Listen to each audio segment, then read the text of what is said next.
الحمد للہ الواحد الأحد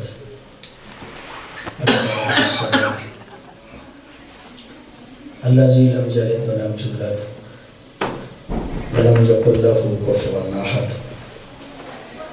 والصلاة والسلام على أفضل العدد على عبد المؤيد والرسول المسدد المصطفى الأمجد المحمود الأحمد حبیب الہ العالمین ابی الزہراء محمد اللہم صلی علی محمد وآل محمد صلی اللہ علیہ وآلہ الطیبین الطاہرین المعصومین الذین لا یقاسو بہم من خلق احد ولعنۃ الدائمۃ علی اعدائہم من یوم العداوۃ الی یوم الدین اما بعد فقد قال اللہ تبارک و تعالی فی کتابہ الحکیم بسم اللہ الرحمن الرحیم یا ایھا الذین آمنوا اطیعوا اللہ و اطیعوا الرسول و اولی الامر منکم صلوات پڑھیں اللہم صلی علی محمد وآل محمد بارگاہ میں الہی محمد وآل محمد کا صدقہ تمام مومنین و مومنات کی دلی خواہشات مبنی بر شریعت الہی اپنی بارگاہ میں قبول و منظور فرمائے قاریان مجلس کے حوائج شرعیہ اپنی بارگاہ میں قبول و منظور فرمائے اپنے اپنے مرحومین کے درجات کی بلندی کے لیے ایک مرتبہ بآواز بلند صلوات پڑھیے اللہم صلی علی محمد وآل محمد اے صاحبان ایمان، اطاعت کرو اللہ کی، اطاعت کرو رسول کی، اور اطاعت کرو اولی الامر کی۔ اطاعت کے حوالے سے گفتگو مسلسل آپ کی خدمت عالیہ میں کسی حد تک پیش کی جا رہی ہے۔ اطاعت اللہ کی ہے، رسول کی ہے اور اولی الامر کی ہے، اور تقاضا کیا گیا ہے آپ سے اختیاری طور پہ کہ آپ ان تینوں کی اطاعت کریں، یعنی اللہ کی اطاعت کریں، رسول کی اطاعت کریں اور اولی الامر کی۔ سبحان اللہ۔ اس بات کو بھی عرض کیا گیا کہ بنیادی طور پہ اطاعت مطلقہ جو ہے وہ اطاعت اس ذات توحید کی ہے، رسالت کی اطاعت اور اولی الامر کی اطاعت بھی بنیادی طور پہ اطاعت خدا ہی ہے۔ واہ جی واہ، سبحان اللہ۔ اور اس بات کو بھی مختصراً عرض کیا گیا کہ اطاعت بغیر معرفت کے نہیں ہو سکتی، اور وہ ذات ایسی بزرگ و بالاتر ہے کہ جو ہمارے پاس وسائل ہیں ان سے وہ سمجھ میں نہیں آتی۔ کنہ ذات توحید کو نہ سمجھ سکنا ہی اس بات کی دلیل ہے کہ وہ اللہ ہے۔ سبحان اللہ سبحان اللہ۔ اس کی صفات کو ہم عین ذات سمجھتے ہیں، زائد بر ذات نہیں سمجھتے۔ وہ ذات کہ جو ہماری سمجھ میں نہیں آتی، جسم نہیں رکھتی، حواس خمسہ کے ذریعے سے سمجھ میں نہیں آتی، عقلوں میں محدود نہیں ہوتی۔ کیا بات، سبحان اللہ۔ مولا ارشاد فرماتے ہیں لیس لہ حد محدود، اس کے لیے کوئی حد محدود نہیں ہے۔ کوئی نہیں جانتا کہ کیفا ہوگا، ایسو ہوگا، اینا ہوگا، الا ہوگا۔ کوئی نہیں جانتا وہ کیسا ہے، کوئی نہیں جانتا وہ کہاں ہے، کوئی نہیں جانتا کہ وہ کیسا ہے، وہی جانتا ہے کہ وہ کیا ہے۔ یہ وہ ابتدائی گفتگو کے جو آپ کی خدمت عالیہ میں مسلسل پیش کی گئی۔ عقلوں میں محدود نہیں، سمجھ میں نہیں آتا، لیکن یقین ہے کہ وہ ہے۔ اگر کسی کو اس بارے میں ذرہ برابر بھی شک ہو جائے اس کی وحدانیت پہ، اگرچہ اس بحث کو میں تھوڑا سا تفصیلاً عرض کروں تو مجھے یوں کہنا چاہیے کہ ہم اس اللہ کے پہلے تو وجود کے قائل ہیں اور پھر وجود کے بعد اس کی وحدانیت کے قائل ہیں۔ یعنی ایک مرتبہ یہ ہے کہ اللہ ہے، اور پھر ہے تو دوسرا مرحلہ یہ ہے کہ وہ احد ہے، وہ واحد ہے۔ میں نے اس حوالے سے بھی کل آپ کی خدمت عالیہ میں عرض کیا تھا سرکار کے حوالے سے۔ اب جب ہم کہتے ہیں کہ اللہ احد ہے، واحد ہے، تو اس سے بھی علماء کرام نے 4 قسمیں بیان کی ہیں، اس کے احد ہونے کی، اس کے واحد ہونے کی۔ اسی احد اور واحد کو علمی اصطلاح میں توحید کہتے ہیں، یعنی ہم اللہ کی توحید کے قائل ہیں، اللہ کے احد ہونے کے قائل ہیں، اللہ کے واحد ہونے کے قائل ہیں۔ اور یہ بات عرض کی گئی تھی کہ جب ہم واحد کہتے ہیں تو اس واحد سے مراد وہ واحد ہے کہ جس میں بعد میں 2 کا تصور نہ آئے، ایسا ایک کہ جس کے بعد 2 کا تصور آئے، ایسا ہمارا اللہ نہیں۔ یقیناً آپ پڑھے لکھے صاحبان، سرکار حضرت امیر المومنین علی علیہ السلام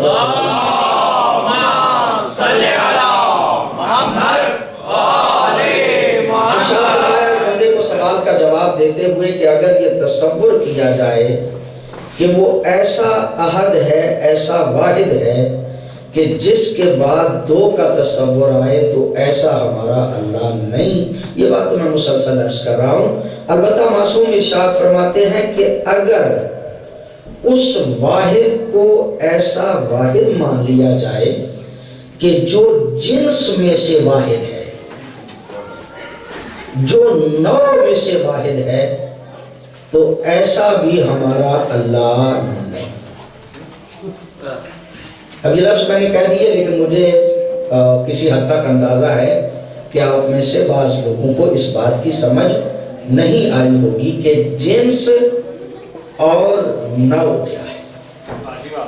تو اگر آپ تھوڑا سا میرا ساتھ دیں تو میں آج آپ کی خدمت میں عرض کروں کہ جنس کسے کہتے ہیں اور نوع کسے کہتے ہیں، پھر آپ کو پتا چلے گا کہ شیعوں کی توحید کیا ہے۔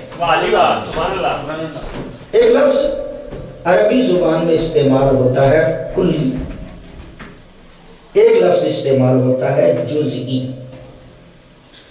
جزئی اس لفظ کو کہتے ہیں ما یمتنع من شرکت کثیر، جو زیادہ کو اپنے تصور میں آنے سے منع کرے اسے جزئی کہتے ہیں، اور ما لا یمتنع من شرکت کثیر اسے کلی کہتے ہیں۔ مثلا کہا جاتا ہے محمد اصغر یزدانی، تو جب یہ لفظ بولا گیا تو اس سے میں ہی مراد ہوں، میرے علاوہ کوئی اور اس میں نہیں آتا۔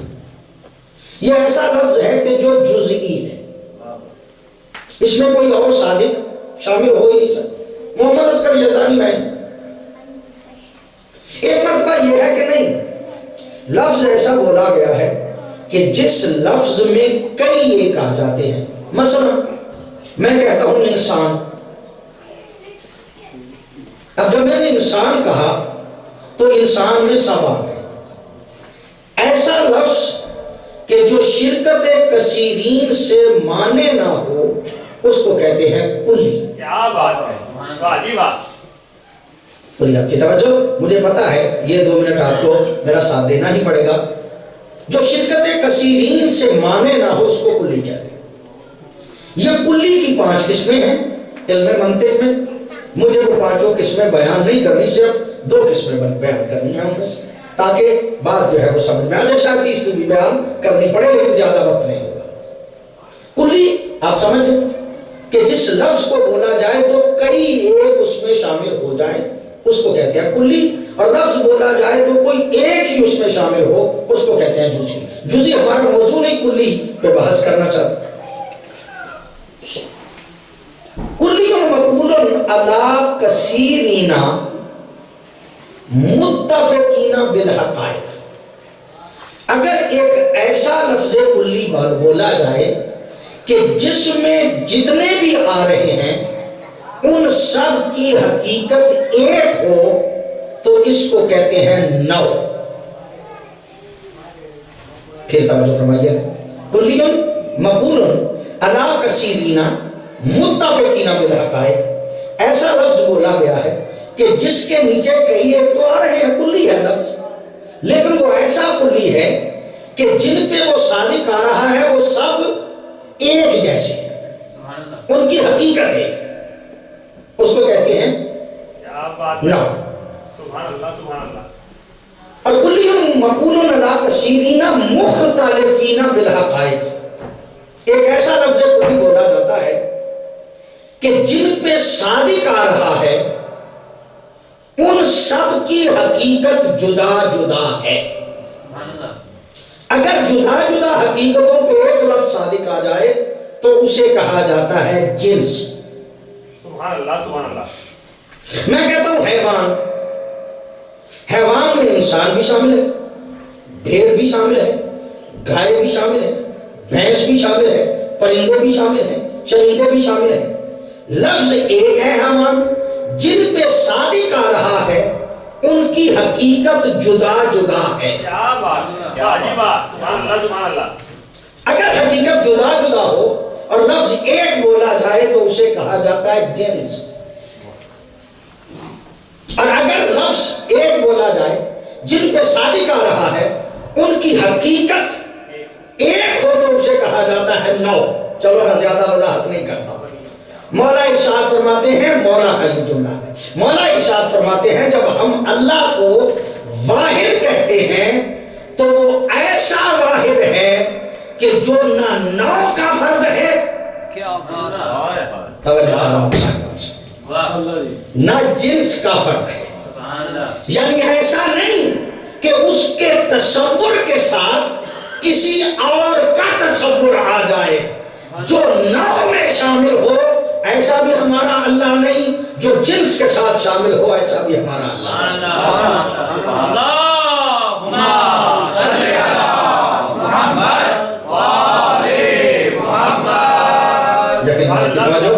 آپ نے بڑے اچھے انداز سے سن لیا، میں نے وہ لمبی وضاحت جو ہے اس کو چھوڑ دیا۔ اگر ہم واقعاً قائل توحید ہو جائیں تو علماء فرماتے ہیں اس توحید کی چار قسمیں۔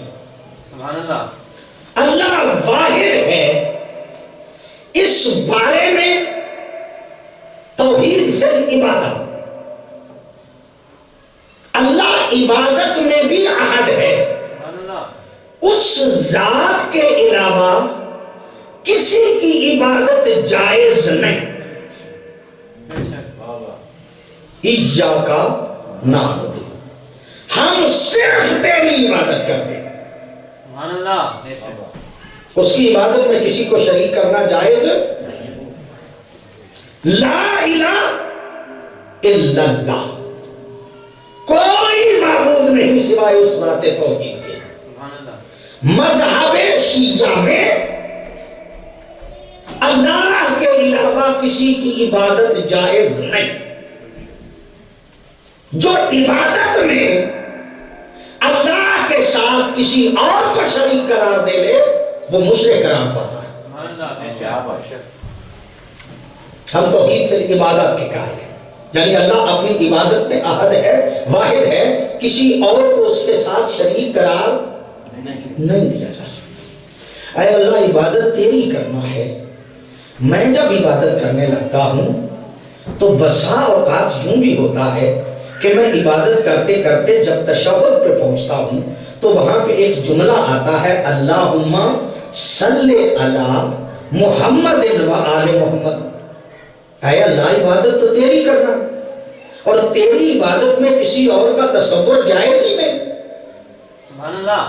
تو کیا میں نکال دوں اللہم صلی علی محمد و آل محمد؟ سبحان اللہ. یہاں پہ تو تصور محمد بھی آ رہا ہے اور آل محمد بھی آ رہا ہے.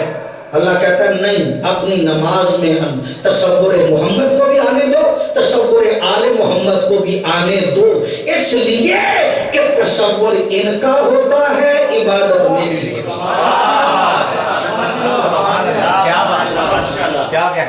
تصور ان کا ہوتا ہے، عبادت میری ہوتی ہے. لیکن تصور ان کا کہاں پہ کرنا ہے اور کتنا کرنا ہے؟ جتنا رسول نے کہا ہے اتنا ہی کرنا ہے. اب ایک جگہ پہ کر لیا تو باقی میں قیاس کر لوں. توجہ سارا مسائل سے ایسا نہیں ہو سکتا. جہاں پہ اجازت ہے وہاں پہ کرنا. جہاں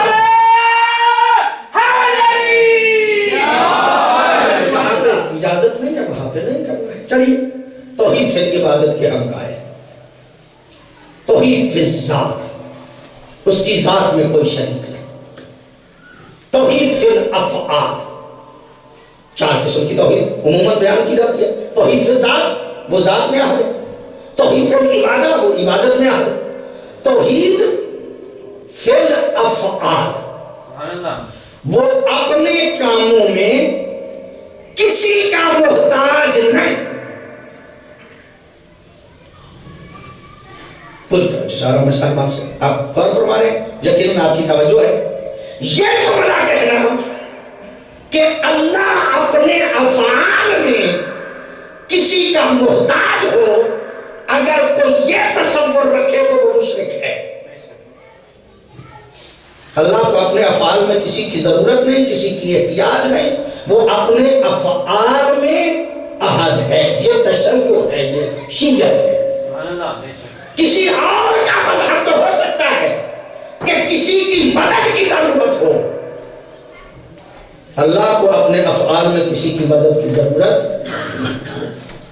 اور آخری بات کہہ کے میں ایک مفہوم آج ذہن میں لے کے آیا ہوں اور اس کا حکم بھی میرے عزیز بھائی نے دیا تھا، لہٰذا میں تمہید اس کے لیے باندھ رہا ہوں اور وہ مطلب جو ہے اس کو میں نے آج ادا کرنا ہے. توحید فی الصفات، اللہ کی صفات میں بھی کوئی شریک نہیں.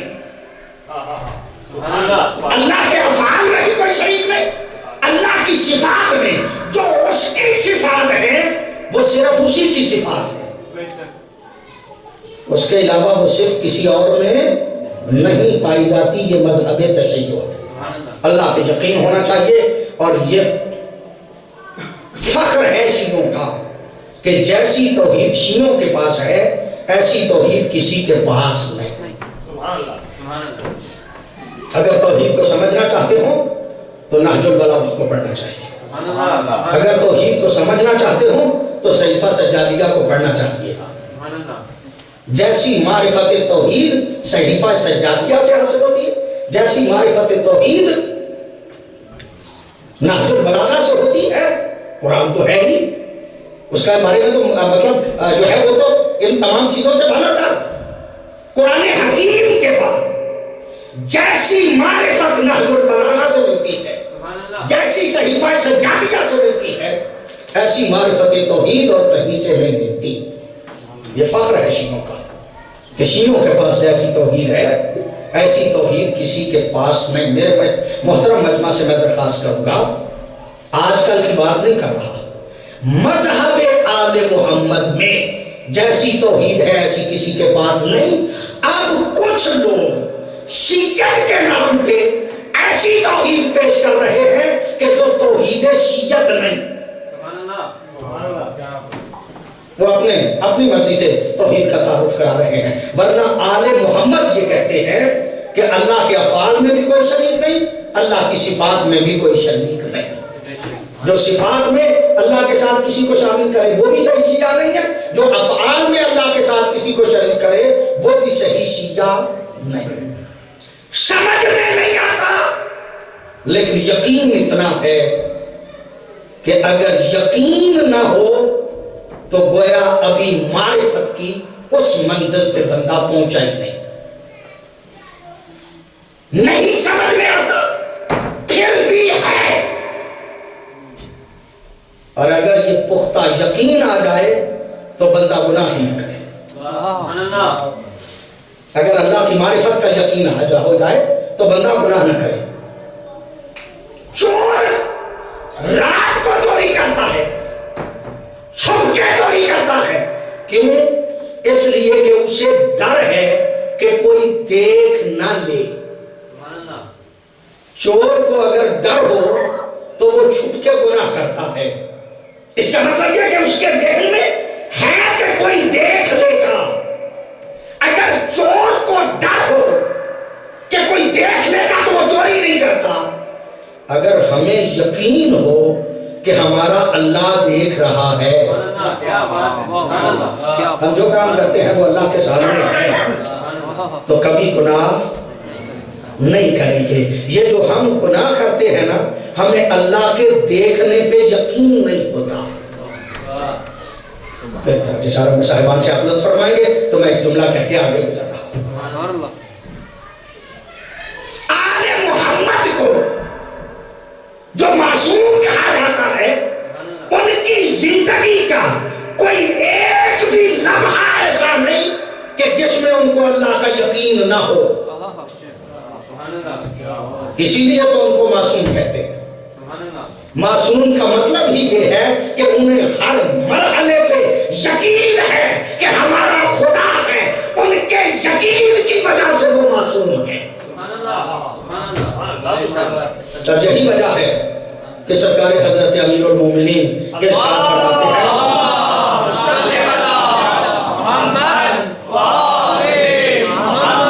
حضرت ارشاد فرماتے ہیں, لوگوں سے پھل گتا لمزدت تو یقینا.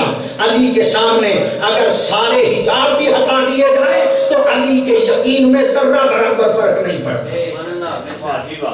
ایسی منزل یقین پہ ہے امیر المومنین. اور ہمیں یقینی طور پہ آل محمد کی اتباع کرتے ہوئے اپنے دل میں یقین توحید پیدا کرنا چاہیے. اور جتنا یقین پیدا ہوتا جائے گا اتنا ہم گناہ سے بچتے جائیں گے. لو میں اپنے موضوع پہ ایک لمحے میں پہنچ گئے. ہمارے ہر فعل کو ہمارا خدا بھی دیکھ رہا ہے. اور یہ روایات ہیں کہ ہر شیعہ کے عمل ہر روز کے آپ کا امام بھی دیکھتا ہے. امام زمانہ کے سامنے ہر بندے کے اعمال کو پیش کیا جاتا ہے. یہ معصوم کا فرمان ہے. اب طریقہ کیا ہے مجھے نہیں پتا. بہت زیادہ تعویلیں کی گئی. ایک نور کا مینارہ ہے, ہر بندے کے اعمال وہاں پہ پہنچتے رہتے ہیں اور میرے مولا دیکھتے رہتے ہیں. یعنی ہر بندے کے ہر روز کے عمل امام زمانہ دیکھتے ہیں. اگر ہم امام زمانہ کو ماننے والے ہیں اور یقیناً ماننے والے ہیں, یقیناً ہم امام زمانہ کی عظمت کے قائل ہیں, اور اگر ہمیں یقین ہو کہ ہمارے اعمال ہر روز کے ہمارے امام دیکھتے ہیں تو کوئی بندہ گناہ کرے گا؟ گر گناہ کرے تو اسے سوچ نہیں لینا چاہیے کہ میرے اس گناہ کو میرا امام دیکھ رہا. اور جب امام کے سامنے ہمارے گناہ ہیں تو ہمیں غور نہیں کرنا چاہیے, ہمیں سمجھنا نہیں چاہیے. میں کہتا ہوں نہ ہمیں معرفت پوری طرح سے توحید کی ہے, نہ پوری طرح سے معرفت ایمان ہے. اور نبی فرماتے ہیں کہ من مات ولم یعرف امام زمانہ ہی مات میتۃ جاہلیہ. جو مر گیا اور اسے معرفت امام حاصل نہ ہوئی وہ ایسے ہے جیسے جاہل مر گیا.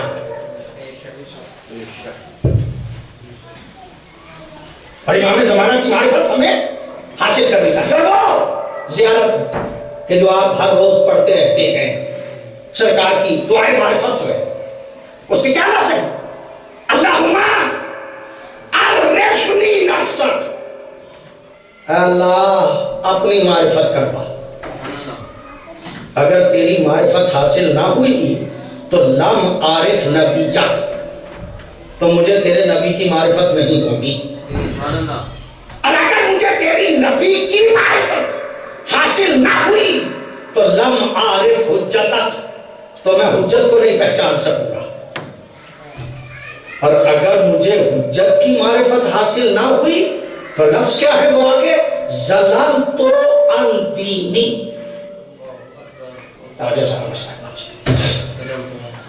یعنی اللہ کی معرفت نہ ہو تو نتیجہ کیا نکلتا ہے کہ نبی کی معرفت نہیں ہوتی، اور نبی کی معرفت نہ ہو تو حجت کی معرفت نہیں ہوتی۔ لیکن حجت کی معرفت نہ ہو تو بندہ بے دین ہو جاتا ہے۔ اگر ہم واقعاً چاہتے ہیں کہ دیندار رہے تو ہمیں کیا چاہیے کہ اپنے زمانے کے امام کی معرفت حاصل کریں۔ اور خدا شاہد ہے، یہ تو فخر ہے ہمارا کہ ہمارا امام زندہ ہے۔ آج تک ہم اس بات کے قائل کہ باقی سب لوگوں کے امام مر گئے، وہ مردہ، اور ہمارا امام زندہ۔ اس بات پہ تو فخر ہے نا ہمیں کہ ہمارے امام زندہ ہیں۔ اور جب ہمارے امام زندہ ہیں تو پھر ان کی عظمت کو بھی پہچاننا چاہیے نا، ان کی شخصیت کو بھی پہچاننا چاہیے نا۔ رب کعبہ کی قسم، میں نے اسی طرح سے علماء سے دیکھا کہ کائنات میں جتنے بھی نمائندگان خدا ہیں، وہ جب بھی لوگوں کو دین کی طرف متوجہ کرتے تھے تو اللہ ان کو معجزہ عطا کرتا تھا۔ اور جب معجزہ عطا کرتا تھا تو وہ معجزہ اس دور میں جو کام سب سے بڑا ہوتا تھا اسی میں معجزہ عطا کیا جاتا تھا۔ حضرت داؤد کے دور میں لوگ لوہے کی چیزیں بنا لیا کرتے تھے، اور فن شفاگری میں وہ لوہے کی چیزیں بنانے کے ماہر ہوتے تھے۔ اللہ نے اپنے نبی کو یہی معجزہ دیا کہ وہ ہاتھوں سے لوہے کو پگھلا لیا کرتے تھے۔ اس دور کا معجزہ اسی علم میں عطا ہوا کہ جو اس دور کا سب سے بڑا علم تھا۔ اور معاملہ آگے بڑھا تو حضرت موسیٰ کے دور میں جادوگری عروج پہ تھی۔ اللہ نے اپنے نبی کو وہ معجزہ دیا کہ جو سارے جادوگروں کے جادو پہ غالب آ گیا۔ اور حضرت عیسیٰ کے دور میں علم طب کے لوگ ماہر تھے، بیماریوں کا علاج کرتے تھے، دوائیاں ایسی دیتے تھے کہ جس سے بڑے بڑے مریض ٹھیک ہو جاتے تھے، لیکن کوڑوں کو شفا نہیں دے سکتے تھے، مادر ذات اندھوں کو شفا نہیں دے سکتے تھے۔ اللہ نے معجزہ اپنے نبی کو ایسا دیا کہ جو ان سب پہ غالب آ گیا۔ اور جب دور آیا پیغمبر گرامی کا تو اس وقت لوگ اس علم میں ماہر تھے کہ فصاحت و بلاغت بڑے عروج پہ تھی، شعر گوئی لوگ بہت آگے تھے، گفتگو بڑی اچھی کرتے تھے، فصیح گفتگو کرتے تھے، بلیغ گفتگو کرتے تھے، فصاحت و بلاغت میں بہت آگے تھے لوگ۔ اور چونکہ فصاحت و بلاغت میں وہ بہت زیادہ آگے تھے، لہٰذا اللہ نے اپنے نبی کو اسی فصاحت و بلاغت کے توڑ کے لیے ایک کتاب عطا کی کہ جس کا نام ہے قرآن۔ سبحان اللہ سبحان اللہ۔ اور اسے معجزہ خالدہ قرار دیا، قیامت تک رہنے والا معجزہ۔ اور نبی نے کیا کیا؟ ان سارے فصیح و بلیغ میں ایک 3 مصروں کا کیا بات ہے، گویا ایک لکھ کے کعبے میں لٹکا دیا۔ بسم اللہ الرحمن الرحیم، انا آتیناک الکوثر فصلی لربک وانحر انا شانئک ھو الابتر۔ اور اعلان کر دیا کہ لاؤ اس جیسی کوئی ایک آیت لے کے آ جاؤ۔ پہلے کہا ایک جیسی سورت لے کے آؤ، پھر کہا اس جیسی آیت لے کے آؤ۔ تو یقیناً آپ کی توجہ ہے جب میرے مصطفیٰ نے اس آیت کو اس صورت کو لکھ کے کعبے میں لٹکا دیا تو چند دنوں کے بعد ان سارے فصحاء و بلغاء نے جو ترا مصرع اس پہ لگائی نا وہ یہی لگائی تھی کہ ما ھذا کلام البشر، ہم تسلیم کرتے ہیں کہ یہ بندے کا کلام نہیں، یہ ما فوق الانسان کسی کا کلام، یہ ما فوق البشر۔ سبحان اللہ، معجزہ کیا تھا؟ فصاحت و بلاغت۔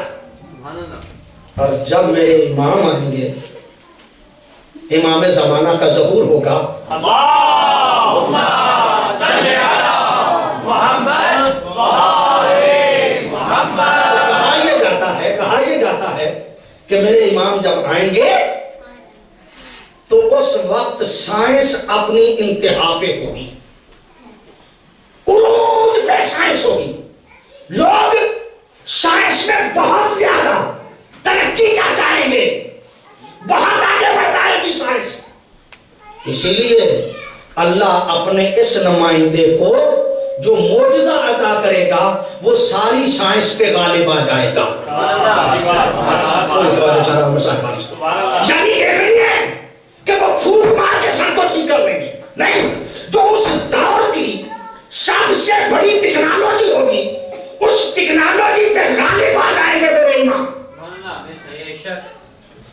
اور جو میں نے سنا ہے وہ اسی طرح سے سنا ہے کہ میرے امام کے ہاتھ میں مولا علی کی ذوالفقار ہوگی، اور جب وہ مدے مقابل آئیں گے تو وہ ذوالفقار جو مولا والی امام کے ہاتھ میں ہوگی، جب مولا اس تلوار کو لے کے آئیں گے تو اس تلوار کی چمک سے ایسی لیزرز پیدا ہوگی،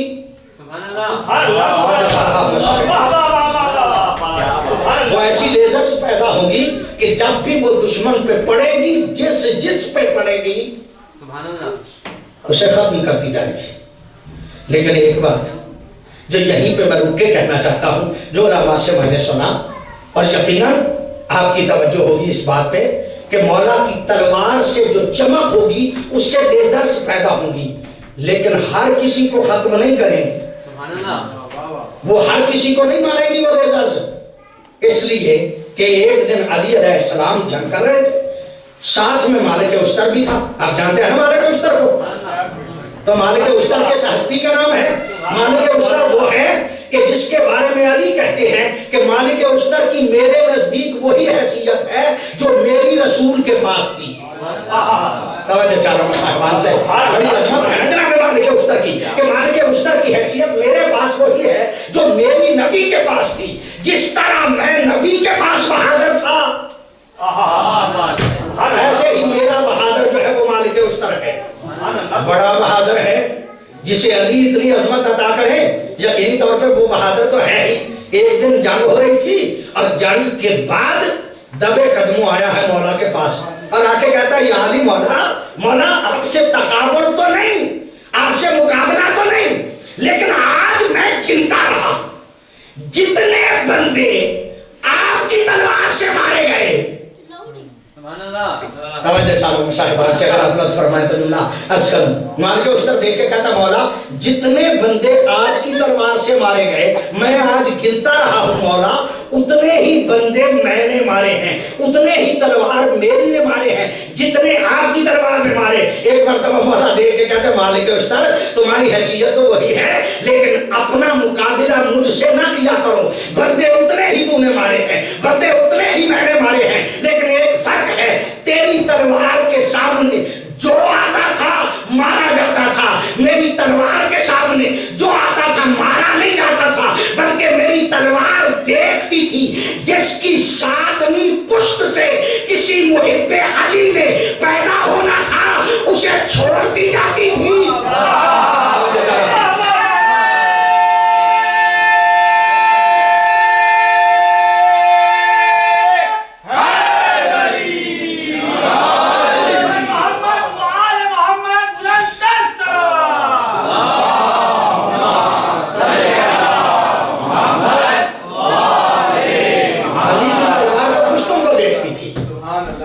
میرے امام کے ہاتھ میں ذوالفقار ہوگی وہی کہ جو علی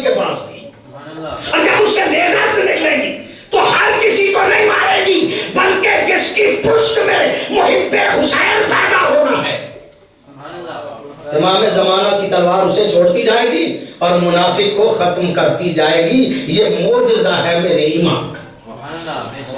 معرفت قائم آل محمد کے لیے بلند تر صلوات. اللہم صلی علی محمد وآل محمد. امام زمانہ کے حوالے سے دو ایک باتیں آپ کی خدمت میں مجھے ضرور عرض کرنا ہے. اور وہ کیا ہے؟ پہلی بات جو عرض کرنا چاہتا ہوں، امام زمانہ کے کچھ حق ہیں آپ پہ، ان کا خیال رکھنا بہت زیادہ ضروری ہے. امام زمانہ کے حق ہیں آپ، ان میں سے ایک حق یہ ہے کہ امام زمانہ کے نام پہ صدقہ دیا کرو. امام زمانہ کے نام پہ مال دیا کرو. قرآن حکیم کی ایک آیت ہے، فی اموالہم حق معلوم للسائل والمحروم. تمہارے مالوں میں حق ہے، ایک سائل کا ایک محروم کا.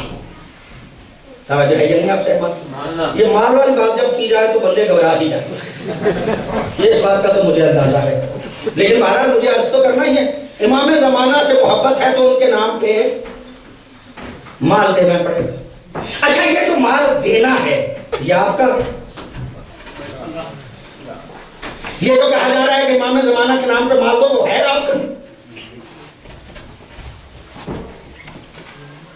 اگر آپ کا ہوتا، معصوم ارشاد فرماتے ہیں، من این اکتسب وفی منفقہ، قیامت کے دن پوچھا جائے گا کہ کمایا کہاں سے تھا اور خرچ کہاں پہ کیا. یعنی درآمد بھی پوچھی جائے گی، برآمد بھی پوچھی جائے گی.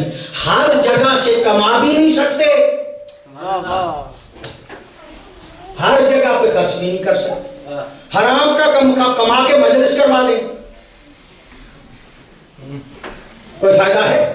کاروبار حرام کا، کما حرام کر رہا ہے، جب آ گیا ہے تو مسجد بنوا دیتا، امام بارگاہ بنوا دیتا، مجلسیں کروا دیتا، اپنے والدین کے واجبات کو ادا کر دیتا. کوئی فائدہ نہیں.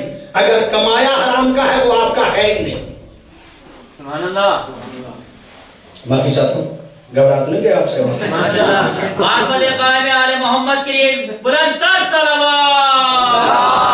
اللہم صلی علی محمد وآل محمد. آپ نے صحیح کمایا ہی، میں نے صحیح کمایا ہی. میں اپنی بات کروں، میں نے مال صحیح کمایا ہی. کسی کا چھین لیا ہے، کسی کا غصب کر لیا ہے، کسی سے فراڈ کر لیا ہے. اب میں بڑا متقی ہوں، میں تو مجلس میں بھی پیسے دے رہا ہوں، امام بارگاہ میں بھی دے رہا ہوں، باقی ساری عطاداری میں بھی میرا ہی بڑھ چڑھ کے حصہ. لیکن جو مال میں نے دیا ہے نا، وہ کمائی صحیح نہیں تھی، وہ مال کسی اور کا تھا. سبحان اللہ. اور اس مال کو میں نے ناجائز طریقے سے کمایا، غصب سے کمایا. اور آپ جانتے ہیں شیعہ اس بارے میں تو بڑے پکے ہیں کہ غاصب کو آج تک معاف نہیں کرتے. توجہ ہے کہ نہیں آپ سے؟ تو آپ غور فرما رہے ہیں. میں ایک جملہ آپ کی خدمت عالیہ میں عرض کرنا چاہتا ہوں. 1400 سال پہلے کا غاصب تو آپ کو یاد ہے، اور جو اس دور میں غصب کرے وہ لعنت اللہ اور یہ رحمت اللہ. غاصب پہ اللہ کی لعنت ہے نا. اچھا لعنت کو آپ کیا سمجھتے ہیں؟ یہ لعنت اپنے حقدار کو نہیں سمجھتی. توجہ ہے کہ نہیں آپ صاحب؟ یہ آپ جہاں کہیں گے وہاں بیٹھ جائے گی یا اس کی اپنی بھی سمجھ ہے؟ توجہ ہے کہ نہیں آپ صاحب؟ بات فرما رہے ہیں. یہ لعنت خود بھی تو سمجھتی ہے نا. ضروری تو نہیں کہ جہاں آپ بیٹھے وہیں پہ جائے. اگر مستحق قریب مل جائے اسے لمبا سفر کرنے کی ضرورت کیا ہے؟ غاصب مذہب شیعہ میں قابل قبول نہیں. مسئلہ میں فکر اس کا آپ نے سنا ہوگا. فقہ ایک مسئلہ ہے، نماز پڑھنا ہے میں نے. ایسی جگہ پہ ہوں جہاں کوئی لباس نہیں. لوما میں لکھا ہے. کیا لوما؟ ہمارے مذہب میں فقہ کی ایک بہت معتبر کتاب ہے اور علماء مجتہد جتنے بھی بنتے ہیں اس کتاب کو پڑھنا ضروری ہے. لوما شرح لوما کتاب ہے. شرح لوما میں لکھا ہے کہ ایک جگہ پہ نماز پڑھنا پڑ جاتی ہے 2 لباس اور کوئی لباس ہے. ایک ہے غصبی, ایک ہے خنزیر کے بالوں کا بنا ہوا. 2 لباس ہیں اور کوئی لباس ہے. اب بندے نے نماز پڑھنا ہے, کس کو پہن کے نماز پڑھے؟ توجہ ہے آپ سے؟ کس کو پہن کے نماز پڑھے؟ بعض علماء فرماتے ہیں 2 آپشن ہیں. ایک تو یہ ہے کہ دونوں کو چھوڑ دے, ہاتھ آگے پیچھے اور نماز پڑھے, اللہ اس کی نماز کو قبول کر لے گا. اور دوسری آپشن یہ ہے کہ نماز پڑھنا چاہتا ہے نا, خنزیر کے بالوں والا پہن لے, غصبی نہیں پہن سکتا. توجہ ہے یا نہیں آپ سے؟ بلکہ آپ غور فرما رہے ہیں جو میں بات آپ کی خدمت میں عرض کر رہا ہوں. فرماتے ہیں کہ خنزیر کے بالوں والا پہن کے نماز پڑھ سکتا ہے, غصبی نہیں پہن سکتا. یعنی مذہب آل محمد میں غاصب خنزیر سے بھی بدتر ہے.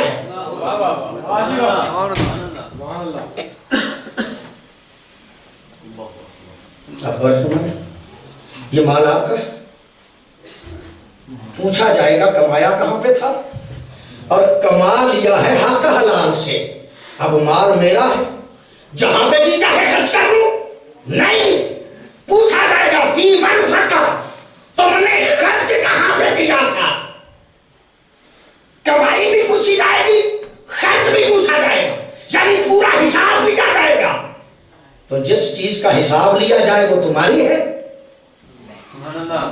توجہ چاہتا, وہ آپ کی ہوتی تو آپ سے حساب تو نہ لیا جاتا نا. حساب تو وہی لیتا ہے نا جو اصل مالک ہو.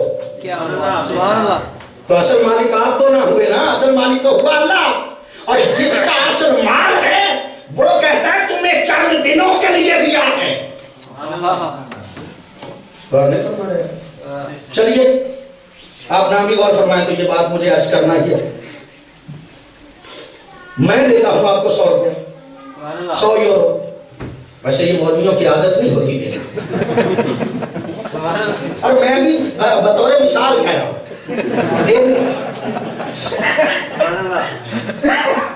میں دیتا ہوں 100 یورو اور 100 یورو دے کے کہتا ہوں یار یہ 100 یورو ہے, رکھ لو, کھاؤ پیو, جو جی چاہتا ہے کرو.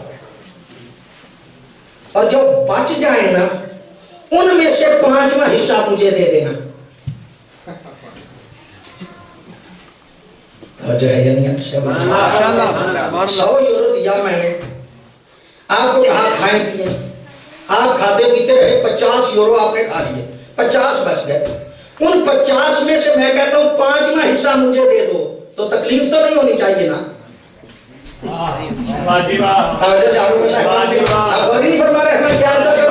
یعنی تھے میرے, میں نے دیے, کھاؤ پیو خرچ کرو, اپنی مرضی سے تم کھاتے رہے, اپنی مرضی سے پیتے رہے, بچ گئے. ان بچے ہوں میں سے میں کہتا ہوں 5واں حصہ مجھے دو.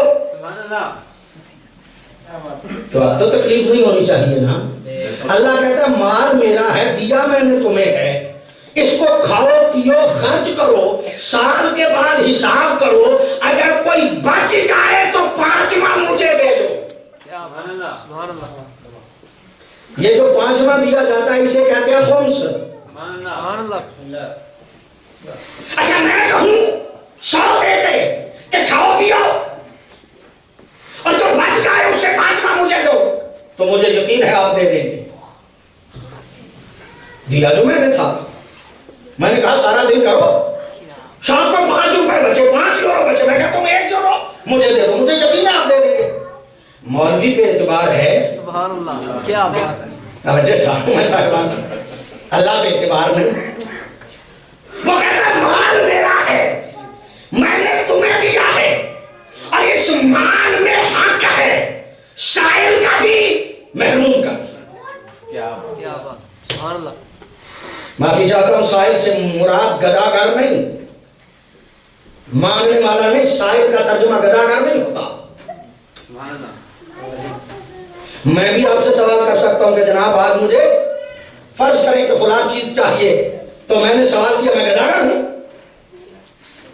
یہ سارے آتے ہیں شام کو جو میرے پاس دوست، وہ کہتے ہیں مولانا کسی چیز کی ضرورت تو نہیں ہے، اور میں کہہ دوں کہ فلاں لے کے آ جاؤ تو میں گداگر تو نہ ہوا نا؟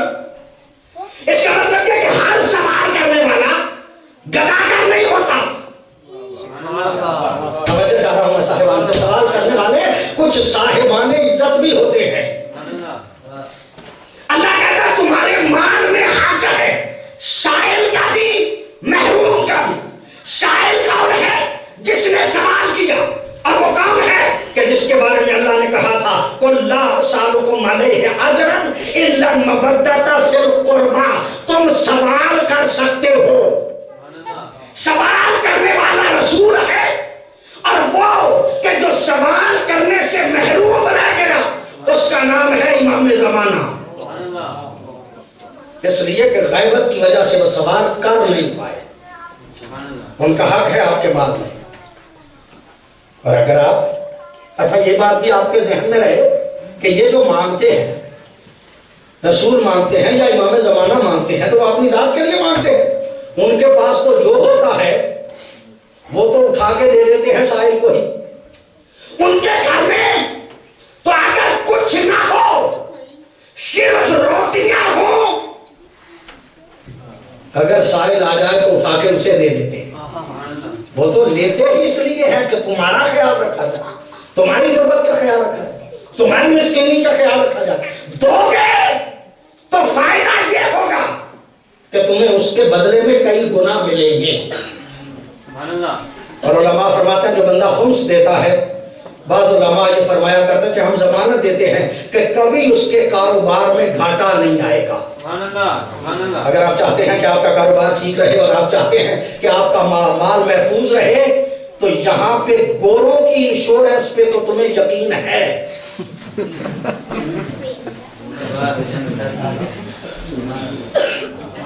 اور امام کہتے ہیں کھا پی کے 5واں حصہ دے دو، یہ تمہارے مال کی انشورنس ہے۔ ہمیں یقین نہیں ہے۔ میں زیادہ پریشان نہیں آپ کو کرتا۔ امام زمانہ کا حق ہے کہ اپنے مال میں سے ان کے نام پہ مال کو خرچ کیا کرو۔ یہ ہر روز اپیلیں، یہ ہر روز ادارے کے لیے مانگنا، اس کی زیادہ ضرورت نہیں محسوس ہونی چاہیے۔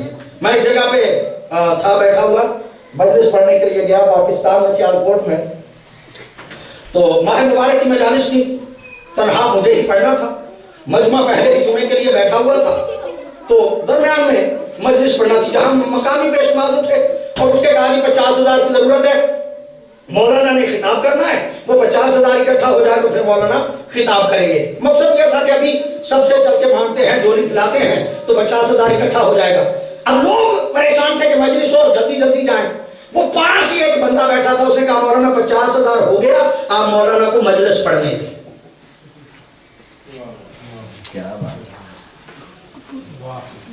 اب کتنے بندے ایسے ہوں گے کہ جو اس طرح سے کہیں گے کہ مولانا کوئی مسئلہ نہیں ہے، جناب فلاں صاحب کوئی مسئلہ نہیں ہے، ادارے کا ہے، میں اتنے دے سکتا ہوں، میں آپ کو دینے کے لیے تیار ہوں۔ آپ نے دیکھا یہاں ہدایت ٹی وی پہ جب ہم مانگنے کے لیے بیٹھے تو ایک بندہ اٹلی میں موجود تھا جس نے کہا میرا پاکستان والا گھر بھی حاضر ہے، یہاں والا گھر بھی حاضر ہے۔ ایسے لوگ موجود ہیں، بس حوصلہ کرنے کی ضرورت ہوتی ہے۔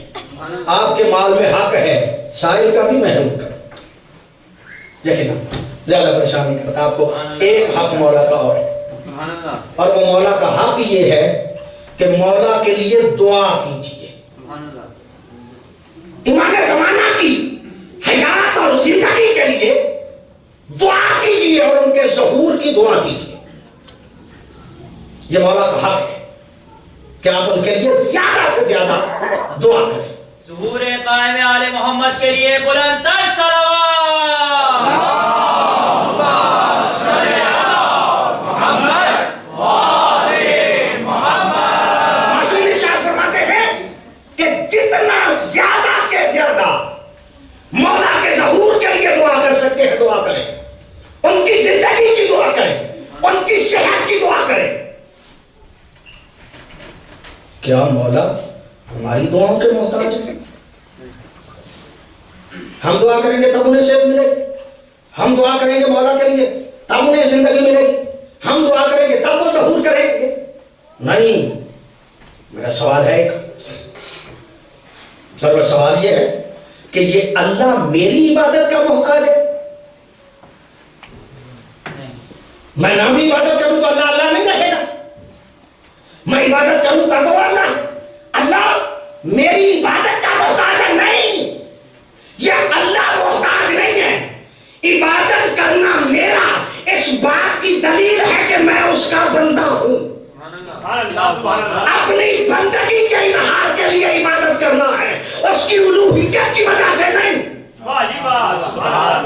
امام زمانہ کے ظہور کی دعا کرنا، ان کی حیات کی دعا کرنا، ان کی زندگی کی دعا کرنا، ان کے ظہور کی دعا کرنا، یہ انہیں ضرورت نہیں ہے. کم از کم آپ تو ثابت کریں کہ وہ ہمارے امام ہیں.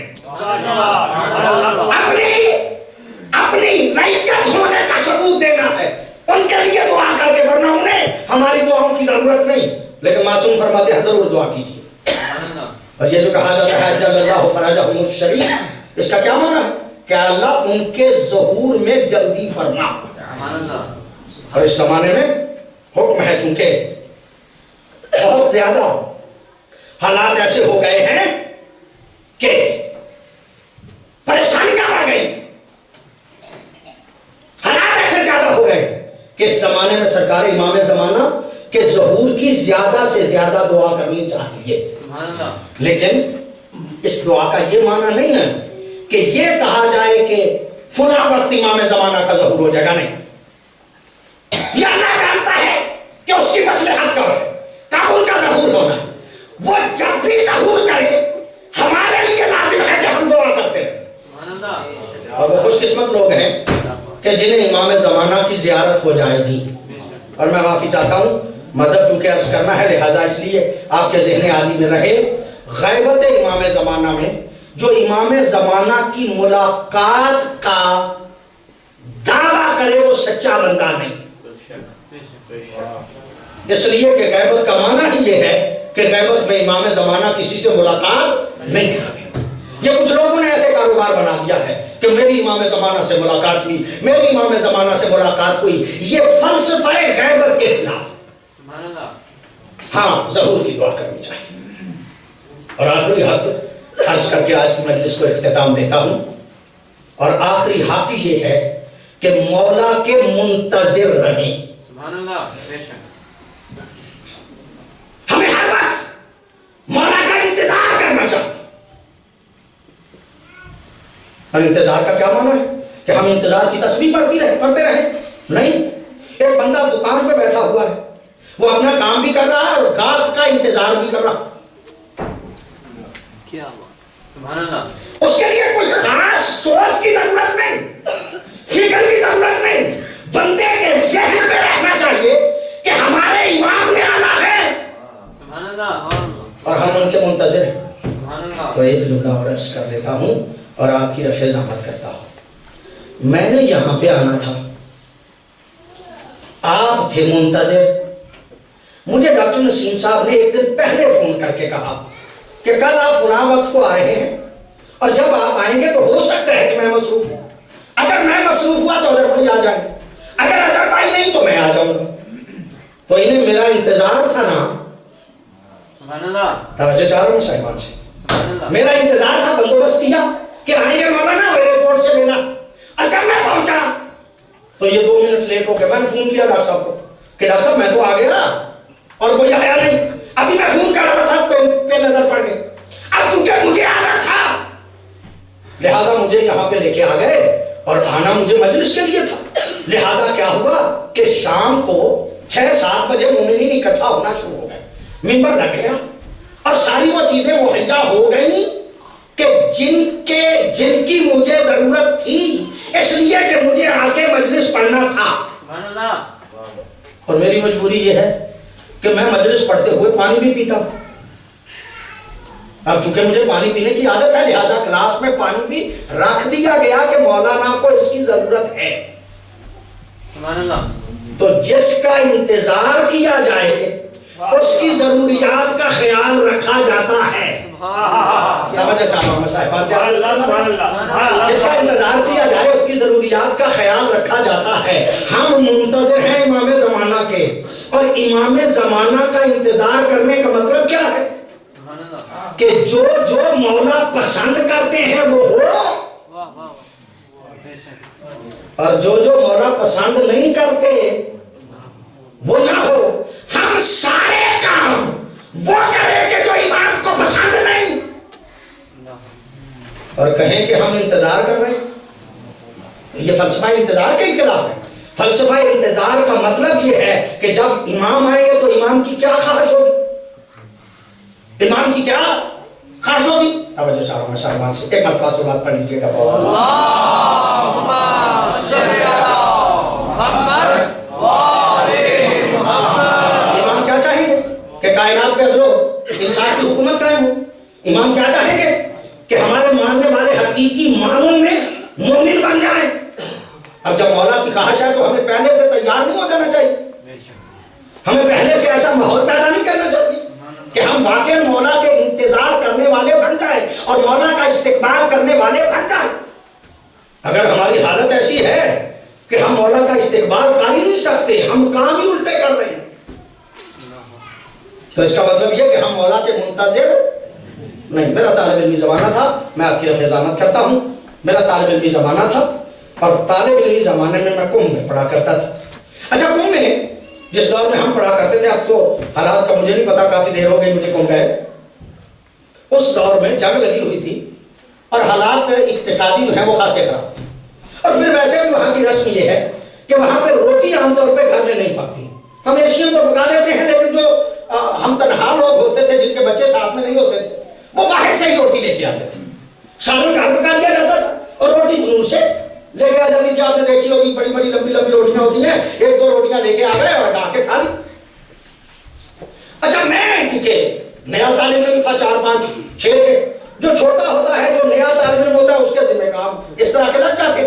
اب جس ڈیرے پہ میں تھا، جس گھر میں میں تھا، وہاں پہ روٹی میرے ذمہ تھی کہ روٹی جناب آپ نے لگا، سالن وہ پکاتے تھے اور روٹی مجھے لے کے آنا تھی. روٹی کی لگ جاتی تھی لمبی قطاریں. جس تنور پہ میں جایا کرتا تھا وہاں پہ بڑی لمبی قطار لگ جاتی تھی اور مجھے کافی دیر وہاں پہ کھڑا رہنا پڑتا تھا.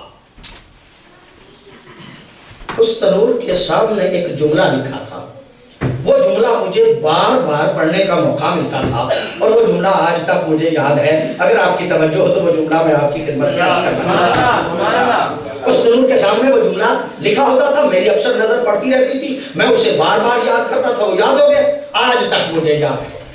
وہ جملہ کیا تھا؟ وہ جملہ لکھا ہوا تھا، جہان در انتظار عدالت است و عدالت در انتظار تو است. اے امام زمانہ، پوری کائنات عدالت کا انتظار کر رہی ہے اور عدالت آپ کا انتظار کر رہی ہے. سبحان اللہ سبحان اللہ سبحان اللہ.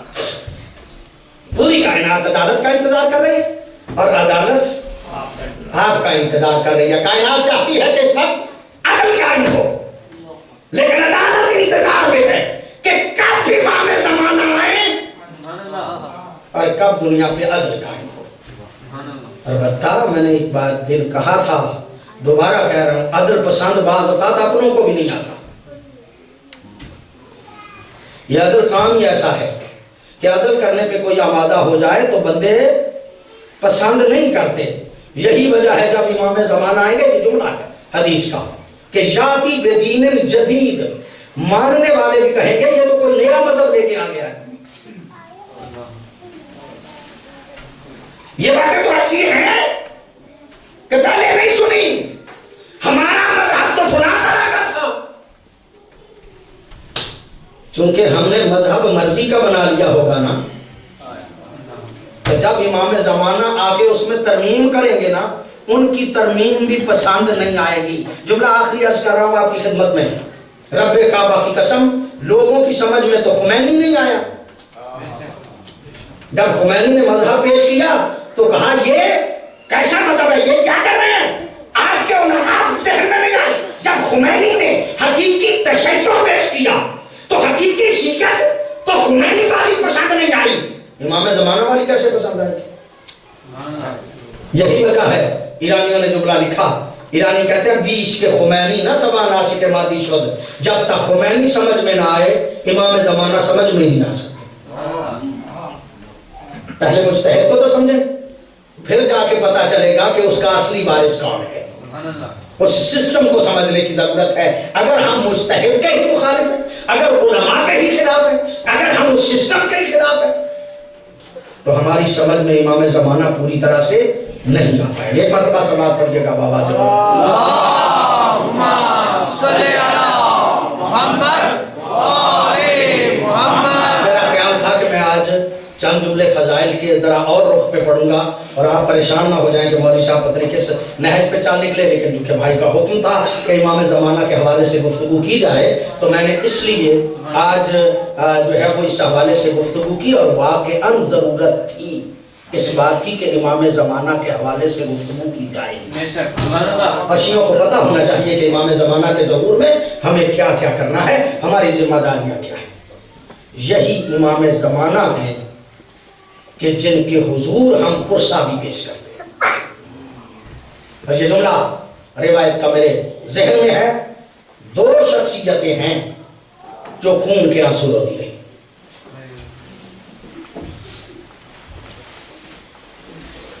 ایک سرکار امام زمانہ اور ایک مولا سجاد۔ آپ روتے ہیں، ہم روتے ہیں، لیکن جب ہم روتے ہیں تو ہم آنسو روتے ہیں، خون کے آنسو نہیں روتے۔ امام زمانہ فرماتے ہیں میرا سلام ہو میرے اس دادے پہ جس کے لیے میں دن کو بھی روتا ہوں رات کو بھی روتا ہوں، اور بدل دموع دمع، میں آنسو نہیں روتا بلکہ آنسوؤں کے بدلے خون روتا ہوں۔ اللہ کو سوائے غم اہل بیت کے کوئی غم نہ دے۔ امام زمانہ کے حضور مولا امام حسین کا پرسہ ہم پیش کرتے ہیں اس لیے کہ وارث وہ ہے نا۔ امام زمانہ خون کے آنسو روتے ہیں، اور دوسری وہ شخصیت جو خون کے آنسو روتی ہے اس کا نام ہے سجاد۔ اور یقیناً آپ کی توجہ ہے، یہ وہ امام ہے، شاید میں نے اس بات کو عرض کیا دوبارہ میرے ذہن میں آ گئی، ایک شخص ہے نام زہری ہے، حکومت وقت کے ساتھ ہے، اندر سے محب اہل بیت ہے، ساری زندگی سوچتا رہا کبھی تو کوئی وقت آئے کہ میں مولا سجاد کو اپنے گھر میں دعوت دوں۔ چونکہ حکومت وقت کے ساتھ تھا نا، دعوت دے نہیں سکتا تھا، دل میں ایک حسرت تھی، چھوٹا سا بیٹا تھا، کہا جب یہ جوان ہوگا اس کی شادی کروں گا، باقی جب مہمانوں کو دعوت دوں گا مولا سجاد کو بھی دعوت دے لوں گا، سارے مہمانوں میں وہ بھی آ جائیں گے، میری حسرت پوری ہو جائے گی۔ اسی حسرت کو لے کے وہ بیٹھا رہا، اس کا بیٹا جوان ہوا، جب اس کی شادی طے ہوئی نا، شادی طے کرنے کے بعد وہ آیا ہے مولا سجاد کی خدمت میں، آ کے کہتا ہے مولا میرے بیٹے کی شادی ہے، اس میں شرکت فرمائیے۔ عزاداروں یہ جملہ کہنا تھا، مولا دیکھ کے کہتے ہیں زہری کربلا کے بعد میں نے شادیوں میں شرکت چھوڑ دی۔ پتہ نہیں کتنی دیر انتظار کرتا رہا، حسرت جب ختم ہو گئی نا، ایک مرتبہ پریشان ہو کے کہتا ہے مولا میری تو بڑی دیر کی خواہش تھی، بیٹے کی شادی پہ آپ کو بلاؤں گا، آپ نے شادی پہ آنے سے انکار کر دیا، مولا کوئی طریقہ ہو سکتا ہے کہ آپ میرے گھر تشریف لائیں؟ یہ جملہ کہنا تھا کہ مولا دیکھ کے کہتے ہیں زہری اگر میرے بابے کی مجلس رکھ لی جائے نا مجھے دعوت دینے کی ضرورت نہیں رہتی۔ اللہ اللہ کو سوائے ہمیں اہل بیت کی کوئی دعوت، اگر میرے بابا کی مجلس رکھ لی جائے مجھے دعوت دینے کی ضرورت نہیں رہتی۔ زہری گیا ہے جا کے اپنے گھر، شادی کا پروگرام وہ تو تھا ہی، رات کے اندھیرے میں اس نے مجلس حسین برپا کی ہے، مجلس حسین رکھی ہے، اور اب آپ اندازہ فرمائیں کہ زہری مجلس رکھ رہا ہے، ظاہر ہے اتنا بڑا آدمی تھا اور تھا بھی حکومت وقت کے قریب، چن چن کے اس نے بندے بلائے، چن چن کے جب بندے بلا لیے نا، اب یہ چلا ہے تاکہ مولا کی خدمت میں، تاکہ مولا کو لے کے آئے۔ عزادارو اب جو گھر سے نکلا ہے نا اپنے دروازے سے نکلا تھا کہ مولا سجاد اس کے دروازے پہ کھڑے تھے. مولا دیکھ کے کہتے زہری میں نے نہیں کہا تھا میرے بابے کی مجلس ہو مجھے دعوت کی ضرورت ہے. اللہ آپ کو سوائے ہدایت کے کوئی غم نہ دے. ایک بات تو اور ہو گئی کہ مجلس حسین کے لیے دعوتوں کی ضرورت نہیں ہوتی اور دعوتوں کا انتظار نہیں کرنا چاہیے. یہ سجاد کی سنت ہے کہ جہاں پہ مجلس حسین ہو بندہ تو خود چل کے جائے. اجرکم اللہ. اللہ آپ کو سوائے ہدایت کے کوئی غم نہ دے. علامہ علی نقی کا یہ جملہ ہے. علامہ فرماتے ہیں مجلس میں زہری لے کے آیا ہے اور صدر محفل میں مولا سجاد کو بٹھایا ہے.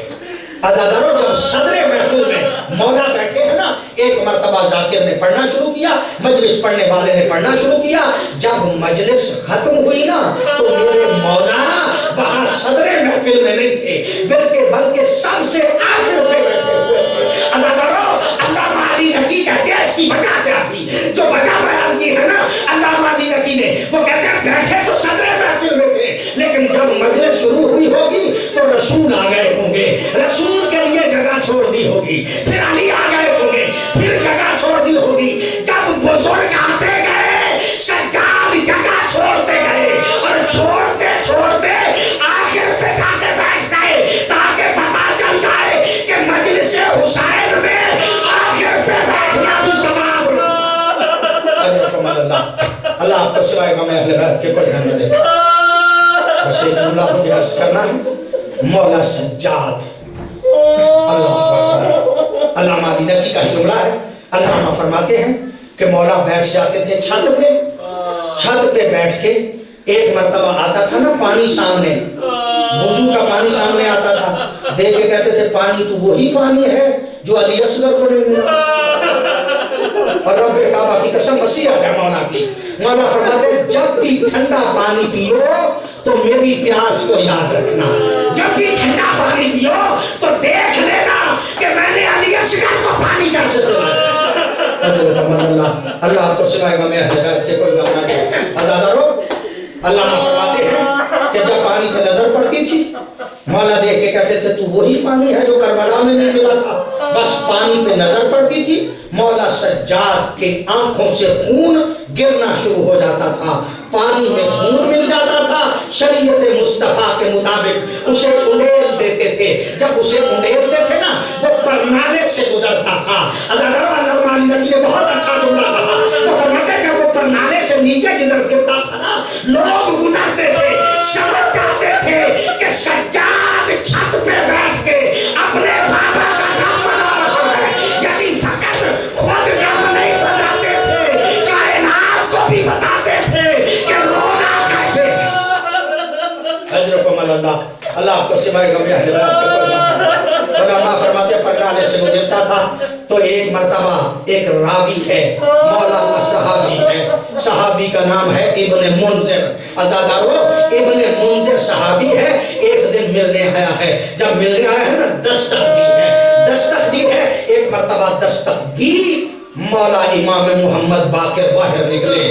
مولا نے دیکھ کے کہا کون؟ کہا میں ابن منذر ہوں آپ کے بابا سے ملنا ہے مولا سے ملنا ہے. پردہ کرایا گیا. جب پردہ کرایا گیا نا اب پردہ کرانے کے بعد ابن منذر مولا کی خدمت میں آیا. جب خدمت میں آیا کیا دیکھا کہ پانی سامنے پڑا ہے اور مولا خون کے آنسو رو رہے.